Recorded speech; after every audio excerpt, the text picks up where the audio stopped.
No, look, I'm sorry. I just needed a little air, that's all. I'm sorry I upset you. You didn't do anything, Logan. Yes, I did. I fell in love with my best friend's wife. If that wasn't enough, I came to her home and told her when it could only cause her pain. Well, I promise you that I won't say it again. And if it'll help in any way, I won't come around here anymore. You don't think that's going to help, do you? You don't think it's going to make anything any better? Wish I knew what would help. I wish I knew myself. You never said that you felt about me the way I felt about you, and I don't think you did. You loved Draper too much at the time. Of course you love him now, so...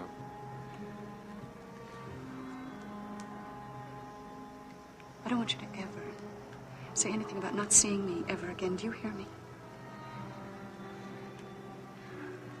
I think it's an option that we should consider. It's an ugly option. It's not fair. It's not right. And I don't... God, I don't want it to end like this.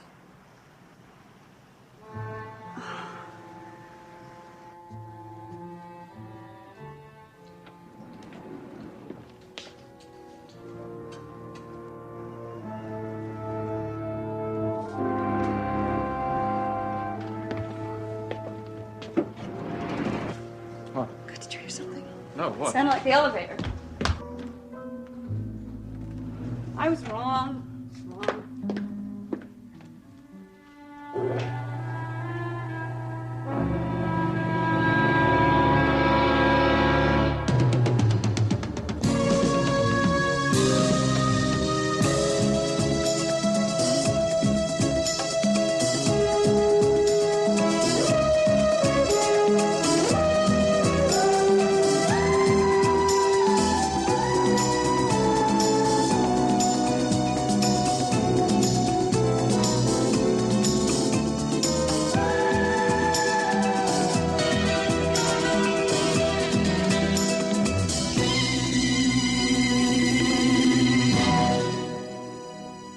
I'm sorry. I've been a wreck these past couple of days. I don't know why.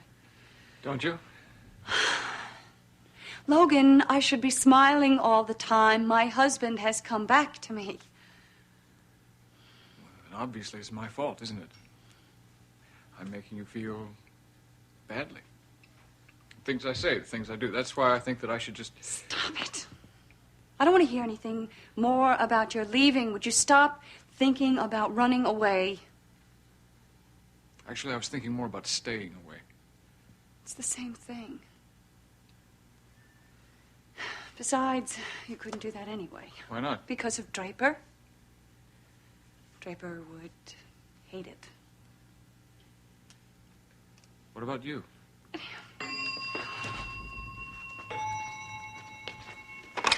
Yes, Oscar. Well, why are you... Okay, fine, thank you. It's very strange. What? Oscar's announcing Draper. I guess it's because Draper hasn't been around in so long. He thinks of him as a stranger. Hey, Logan. Draper?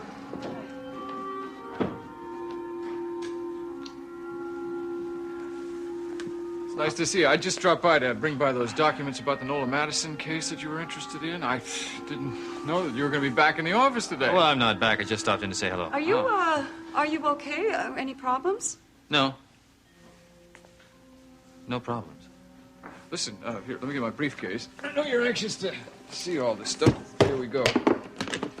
Now you will know how and why Nola Madison did what she did. It's one hell of a story. Ah, thank you very much. You know, April told me a lot about what happened. Didn't realize the woman was so clever. Thank God the police were more clever. Oh, yes. Do you want to stay for lunch? Oh, Draper, we've already eaten. Molly could fix you up something if you're hungry. No, I had a bite to eat with Cliff before I came over here.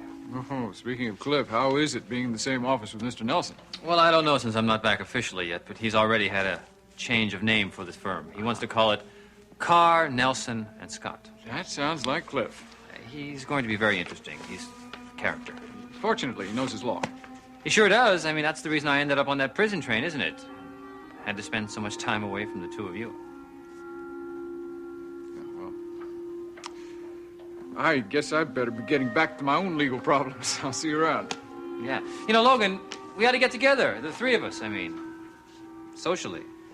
Just sit down and have a nice, long talk. Well, that'd be wonderful. I got a little bit of a problem with my schedule over the next few weeks.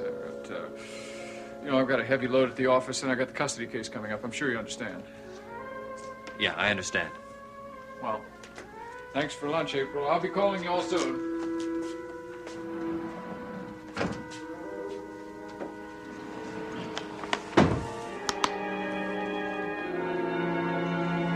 So stupid. Miles, I'm sorry. Nancy insisted on doing this. Blame me all you like. Miles is the only doctor I know of in the neighborhood. Besides, my fees are very low. Sit down. Tell me exactly what happened. Well, nothing happened, really. We were just sitting at the coach house, and, I don't know, I guess that drink went to my head. No. We didn't have any drinks. Right, well, that's true. Anyway, we were sitting there and waiting for a drink or for lunch or something like that, and I just got a little dizzy. That's all. Just a little dizzy, or did you black out? Oh, I didn't black out. I know I didn't. Just sitting there, and the whole restaurant started to go around in circles. Hey, where is that merry-go-round restaurant? Wasn't that in Washington, D.C.? I don't know how anybody could possibly eat when an entire restaurant just won't stand still. Nancy, maybe you better tell me what happened. Obviously, my wife's still a little bit giddy, drink or not. Well, she started getting dizzy at the table, and she turned very pale. Was she warm? Yes, quite. Perspiring. And the restaurant was really quite cool. And, she said she wanted to go in and wash her face, so I went into the powder room with her, and just as she was leaning over the sink, she started... They must have thought I was drunk. There goes my reputation at the carriage house. Had you taken any medications, sweetheart? Yes. That's it. Of course. I've been taking that medicine every morning. I must have had a reaction to it. You see? Now, we're going to see, all right. I'm going to take you inside and give you a little examination. Nancy, can you wait Yes, for... surely. Come on, let's go.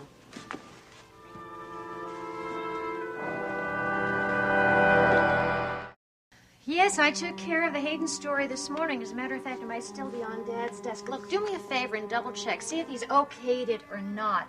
And if there's any problem, go to Herb Merriwell to fix it up, okay? Yeah, oh, no, I don't think I'll be there before another hour or so. No, I'm fine. It's a friend. Right.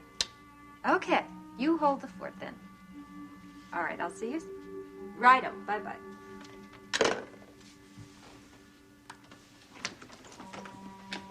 Well, Oh, you're looking much better. well, my husband has that effect on me.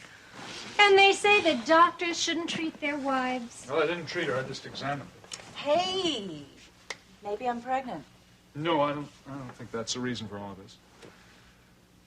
Well, what do you think is? I think it's pretty obvious. Dr. Stewart says I'm anemic. I was just a little more anemic than usual today. Well, I think that's the probable cause, except your blood pressure was abnormally low. So I told Miles I'm immediately going to go home and raise my blood pressure. I think I could probably call that butcher who sold me that wretched rib roast the other day and tell him how awful it was. That'll do it. Nancy, see how she thinks she can joke her way out of this? I'd rather laugh than cry, wouldn't you? Well, there's no need to cry. We just have to look a little further, find out the cause of this problem. Okay. I promise I will see Dr. Stewart first thing tomorrow morning. Don't trust Doc Kavanaugh, huh? Hey, you're the one who said that you were going to call Dr. Stewart. Yes, I am. I am going to call him.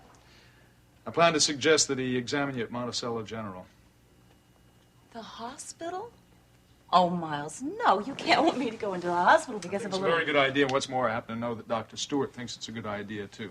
Last time we talked together, So, he said... you have been talking behind my back. He just said that he would like to be able to have you under observation for a few days, that's all.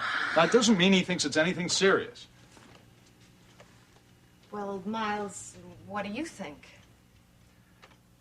I don't want to categorize it. I'm not a hematologist. Neither is Dr. Stewart. Now, you see, you're wrong. He is. That happens to be one of his specialties. Oh, well, hey, you're seeing the right man. I don't want to hear any more about this hospital business. I'll see how I'm feeling in a couple of days. No, I'm sorry, Nicole, not this time. I would love to indulge you. God knows you've got winning ways, but I think this is the best thing to do right now. And don't you fight me on it either. Miles, I have a family. I have a 4-year-old, to say nothing of a job. Exactly what you have, but nobody is indispensable. Old Chinese proverb. We don't have anybody at the studio who can do the evening broadcast for me. The last person we had to come and take over the anchor person's slot was camera shy, you remember. That's the station's problem. I happen to be worried about my wife's. Look, Nicole, Geraldine, I'm sure she'll find somebody. One thing at a time.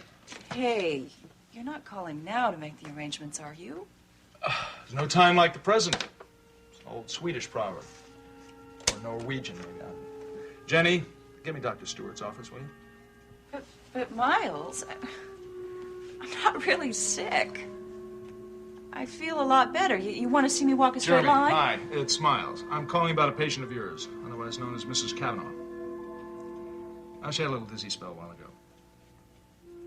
Now, remember we were talking about the hospital? I think it'd be a good idea. Yeah, well, it's no emergency, but... Guess you can't really argue with the doctor, can you? No, you can't. The nerve of them, Elliot, the utter gall. How could they do something like that? I'll sue them. I've heard of people suing the police department. You're not being very coherent, darling. Just what terrible thing did the police do to you? They called my mother's lawyer in London. Do you believe that? Oh, I can believe it. I'm just not sure I understand it. They called them to find out about the will. They wanted to know what's going to happen to Mother's money now that she's dead.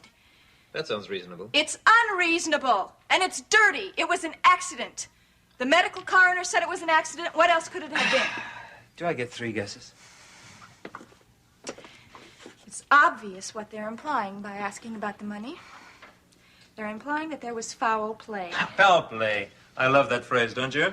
It still sounds like it comes out of some Victorian melodrama. I hate it. And I'm not going to let her get away with it. Who? Deborah Saxon. I'm sure it was her idea to call London. She would like nothing better than to prove that I had something to do with Mother's death. And of course you hadn't. Of course I didn't. Why would I want to hurt my one and only living relative? Don't forget Jamie. Oh, not that you would, considering his newfound wealth. Well, thank God Mr. Peabody had the sense not to tell them that Jamie inherited everything. Mr. Peabody being the solicitor? Yes. I'm lucky he was discreet. So very British. Oh, I'm going to get her. I'm going to get her good. Darling, if you don't mind me saying so, I think you should emulate Mr. Peabody and be a bit more discreet in this matter. Why should I? Why shouldn't I get her for this innuendo? It was slander. She hasn't really accused you of foul play, darling. She's just trying to find out if anyone had the motive to kill the poor lady. That's what the police normally do. Not in the case of an accident, Elliot. She wants to see me in jail. She hates me, and she has for years. However, I just might take your advice. I won't get her yet. What are you thinking of doing? I'm going to be very cooperative. I think I'll call her up and go over there and tell her that I know nothing about the will except for one thing. I don't get a bloody cent. And poof, there goes my motive for foul play. Until she finds out about the baby. I'm sick and tired of your innuendos. One of these days, if you don't watch out, you're going to be very sorry.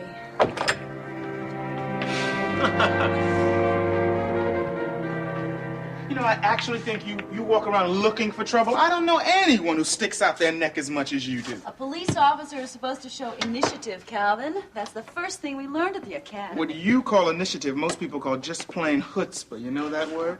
Yeah, I know that word. I know a word, too. In fact, I know 2 of them.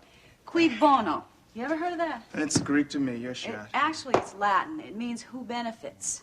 Who gets the advantage? You remember that from the academy? Right, I remember it from the academy. Whenever you're investigating a crime, you're supposed to find out who would have benefited by the crime. Right, and that is exactly why I called London, to find out who is going to benefit from Nadine Scott's death. But that's where you went wrong. You're supposed to ask that question in the event of a crime, which this is not.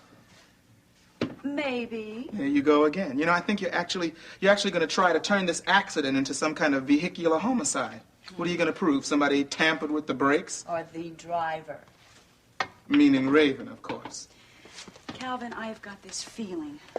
And we've got to trust our feelings in police work. That's all we've got.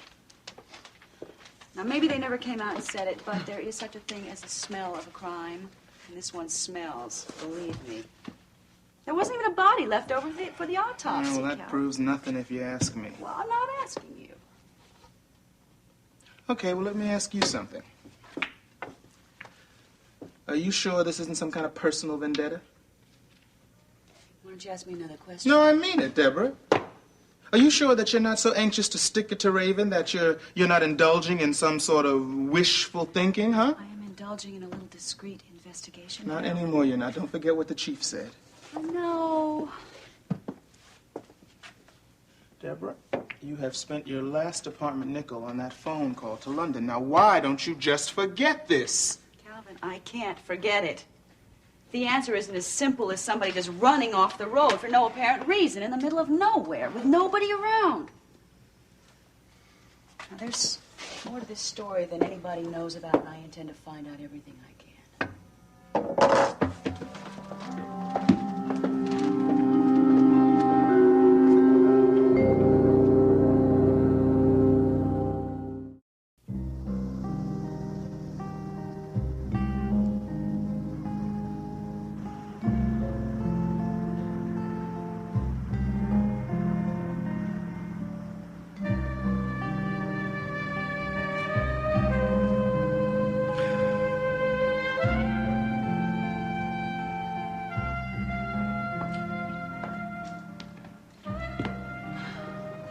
Looks like it's going to be a beautiful night.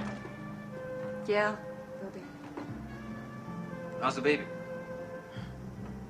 Sleeping. Just like an angel. She looks like one, too. I'll have to look in on her later. We can both do it together. Sure. April.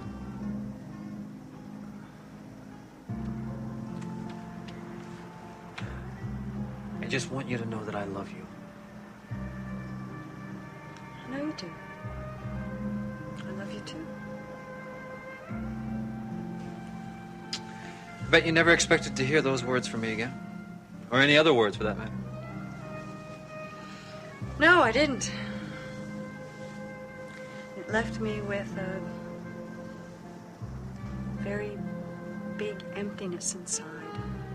Because I didn't think I'd ever hear the words I love you from you ever again. You might have heard them again in time. Oh, Draper, please don't. Well, it's true. Time heals everything. What are you talking about, healed? We are healed. Are we? Why do you say these things? I don't know. I'm sorry. Listen to me. We are going to be exactly the way we used to be. Do you hear me? Exactly. We can't be. Okay, forget it. We can't go back, you're right. We can only go forward. Somebody said those words to me recently. Logan? No, it was not Logan. It was somebody else, I don't know. When I came in after lunch to clear the dishes, Emily, they were there. April Scott and that man who loves her so much. They were there on the terrace, together, practically in each other's arms. But they didn't see me, of course, because they were so busy looking at each other, trying not to admit what was happening to them. But I know what was happening to them, Emily. That man, Logan Swift. He still loves her. She's not going to stop loving her just because her husband came back. And Mrs. Scott, well, I think that she can't stop the feelings that she has for him. And why should she? She believed that Draper was... Mr. Scott was dead for so very long. And he was. He was dead to her, just as Kirk was alive to you. Emily, it's going to happen. You can see it coming. The beginning of the end of the marriage. Beginning of the end, and then it's going to be your turn next.